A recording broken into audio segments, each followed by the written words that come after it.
Jam pelajaran pertama. Lintang jenius, tapi tetap kandas. Otak seterang itu tak cukup untuk menyalakan masa depan. Di mana lagi kita meletakkan harapan? Apa gunanya jenius jika dunia tidak memberi ruang? Gumam seseorang dari barisan jendela. Dan angin sore mengacak-acak rambutnya, seolah hendak menjawab, tapi batal. Kami membaca bukan karena ingin, melainkan karena kurikulum mewajibkan. Tapi di sela huruf-huruf yang ringkih, kami temukan cermin, retak, muram, dan memantulkan tanya melalui laskar orang-orang kecil dari Belitung dan Bumus yang tidak sekedar mengajar. Papan tulis masih setengah terhapus. Spidol hitam tergeletak di sudut meja guru. Udara tipis bercampur suara AC dan kantuk. Tapi hari ini berbeda. Hari ini kami tidak hanya mendengarkan. Suara-suara melompat dari bangku ke bangku. Bukan untuk menjawab soal, tapi untuk memecah keheningan yang biasa tinggal di antara kami.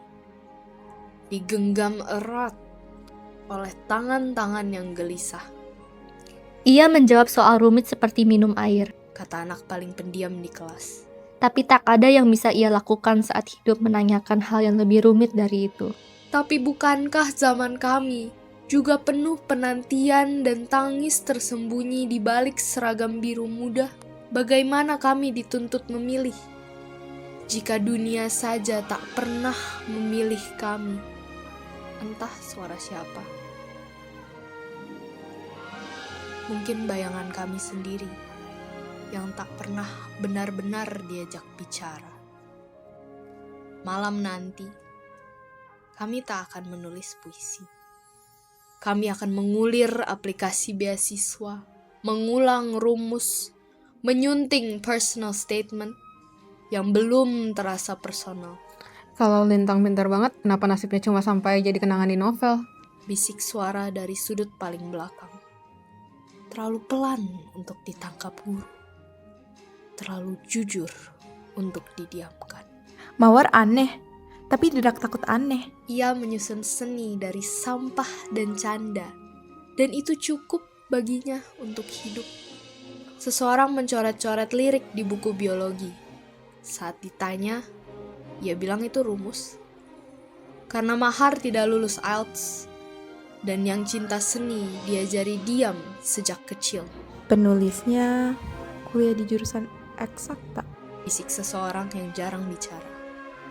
Suara sehalus ujung penghapus. Tapi bisa menulis seperti itu.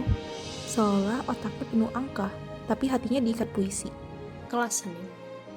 Beberapa pura-pura menyalin catatan. Tapi di baris ketiga dari belakang, seorang anak menunduk lebih dalam. Di balik rambutnya yang menutupi wajah, ia menyembunyikan sketsa yang tak pernah diserahkan. Ia cinta cahaya, warna, dan baris lirik. Tapi tiap harinya dikirim ke medan perang bernama Jurusan Aman. Kami iri sama anak-anak di novel ini. Mereka miskin, iya. Tapi mereka tahu harus kemana. Kami punya wifi, tapi hati kosong. Kami iri, bukan karena mereka berani bermimpi, tapi karena tidak ada yang melarangnya bermimpi merdeka. Kelas kembali terdiam. Lalu Bu Guru bertanya, Siapa yang mau presentasi minggu depan? tidak ada yang angkat tangan.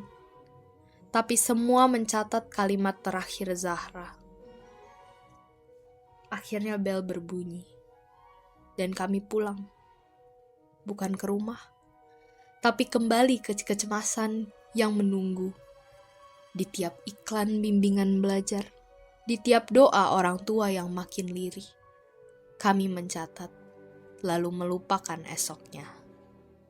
Karena tidak akan diuji dalam pilihan ganda.